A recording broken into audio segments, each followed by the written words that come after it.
What if everything you were taught about the most famous man in history was a lie? What if I could prove to you, using the Bible itself, using science, using history, that Jesus Christ was black, not brown, not olive-skinned, black? And what if I told you that this truth has been deliberately hidden from you for over 500 years? By the end of this video, you'll have the proof. The evidence is undeniable. Can you handle the truth? This is Afro-mythos, and this is the proof Jesus was black. Let's start with the source that billions claim as absolute truth, the Bible itself. Revelation chapter 1, verses 14 through 15. John describes Jesus Christ in his glorified form. His head and his hairs were white like wool, as white as snow, and his eyes were as a flame of fire, and his feet like unto fine brass, as if they burned in a furnace. Let's break that down. Hair like wool, not silk, not straight flowing hair, wool. And anyone with eyes can tell you what texture of hair resembles wool. Tightly coiled, kinky, Afro-textured hair. Feet like fine brass that's been burned in a furnace. Brass is a golden brown metal. When you burn it, it darkens. It becomes deep brown to black. This isn't interpretation. This is description. Direct, clear, undeniable. But there's more. Song of Solomon chapter 1 verse 5. Many scholars believe this is allegorical for Christ and the church. I am black, but comely, O ye daughters of Jerusalem. Some translations say dark, but the original Hebrew word is shachar, which literally means black. The Bible describes a black man with woolly hair, with burned brass skin, and yet the image you've been shown looks nothing like this. Interesting, isn't it? Now let's talk geography, because geography doesn't lie. Jesus was born in Bethlehem, in Judea, raised in Nazareth. This is the Middle East, the crossroads between Africa, Asia, and Europe. But here's what they don't teach you. Ancient Judea was right next to Egypt, not far from Ethiopia, the same region where ancient Cushites, Nubians, and other African peoples lived and traveled. Matthew chapter 2, verses 13 to 15. After Jesus was born, an angel warned Joseph that King Herod wanted to kill the child. So what did they do? They fled to Egypt, to Africa, and they stayed there for years. Now think about this logically. If you're trying to hide a baby from a king who's massacring all male children under 2 years old, would you flee to a place where your child looks completely different from everyone else? Would a blonde-haired, blue-eyed baby blend in with ancient Egyptians? No, they'd stand out like a spotlight. But a black baby, a dark-skinned child in Egypt, in Africa, he'd disappear into the population, invisible, safe. The only way this escape makes sense is if Jesus and his family looked like the Egyptians, like Africans. They hid in Africa because they were African. Let's go deeper. Let's talk bloodline. Matthew chapter 1 gives us the genealogy of Jesus Christ, his entire family tree. And in that bloodline, we find some very interesting women. Rahab, a Canaanite woman from Jericho. The Canaanites were Hamitic people, Ham, son of Noah, whose descendants populated Africa. Tamar, described in historical context as possibly Egyptian or Canaanite. Ruth, a Moabite woman. The Moabites descended from Lot and had significant mixture with African populations. Bathsheba, married to Uriah the Hittite. The Hittites were among the original inhabitants of Canaan connected to African peoples. The bloodline of Jesus Christ runs through African women. This isn't speculation. This is genealogy. This is the Bible's own record. But there's more.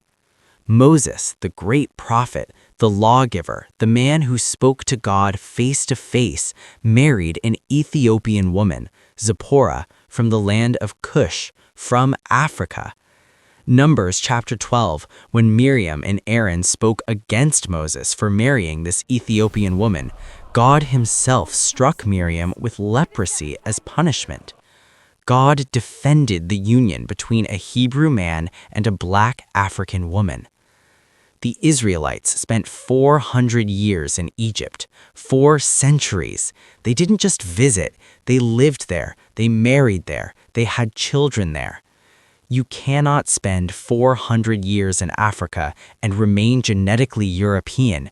It's biologically impossible.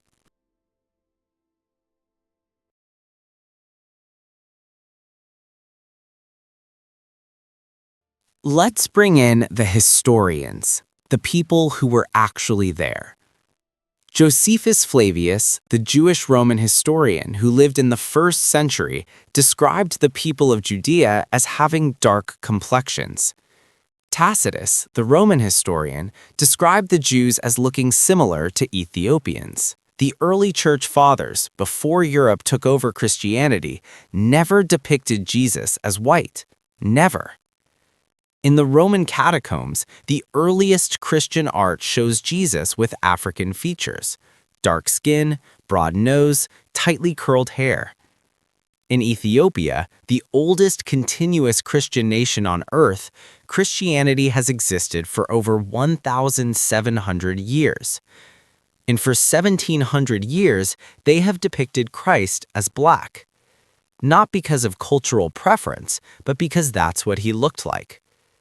The Ethiopian Orthodox Church has manuscripts, artwork, and traditions that predate European Christianity, and in all of them, Jesus is black. But then something happened: the Renaissance. European artists started painting Jesus, and they painted him in their image. Leonardo da Vinci used Cesare Borgia, an Italian nobleman, as the model for Christ. Michelangelo painted a white Italian Jesus. Raphael, Caravaggio, all of them, white Jesus after white Jesus after white Jesus. And then Europe colonized the world.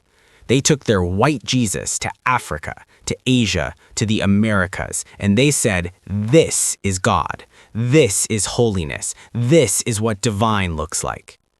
And anyone who didn't look like that, inferior, cursed, damned. This wasn't art. This was psychological warfare.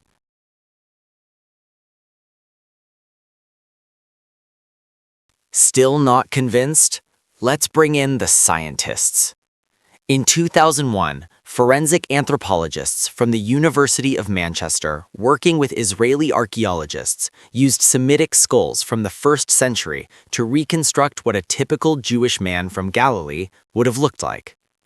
Their findings? Dark brown to black skin, tightly curled black hair, broad facial features, short, stocky build from manual labor. This wasn't guesswork. This was forensic science. Skull reconstruction, climate analysis, genetic studies. The same science we use to solve crimes, to identify remains, to reconstruct ancient peoples. And it all points to one conclusion: Jesus was black. Modern DNA studies of Middle Eastern populations show significant African admixture, especially in the regions where Jesus lived. The people of ancient Palestine were darker, had more African features, and were genetically closer to modern Northeast Africans than to modern Europeans. This is science. This is data. This is proof. But they don't show you this in church, do they?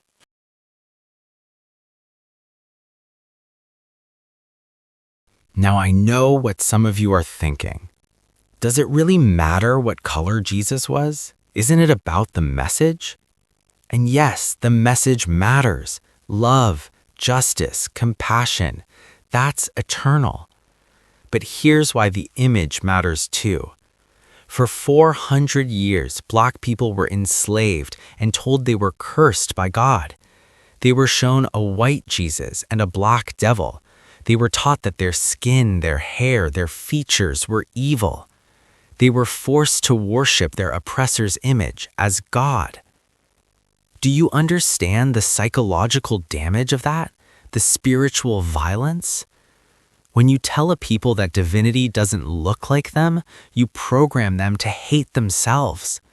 When you whitewash the most influential figure in human history, you don't just change history, you change how people see themselves, their worth, their potential. This isn't just about Jesus, this is about identity, about truth, about reclaiming what was stolen.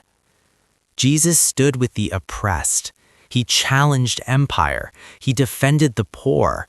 He was executed as a revolutionary. And they turned him into a symbol of the very systems he fought against. That's not just historical revision, that's the ultimate betrayal. So here's the proof. Biblical description: black skin, woolly hair.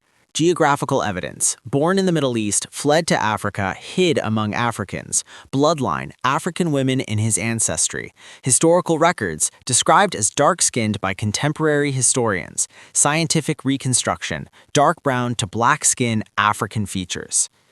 The evidence isn't scattered. It's not ambiguous. It's not a theory. It's proof. Jesus Christ was black, and they've been lying to you about it for 500 years. The question is no longer, was Jesus black? The question is, what are you going to do now that you know? Will you keep accepting the lie, or will you stand with the truth? This is Afro-mythos, and the truth will always come to light.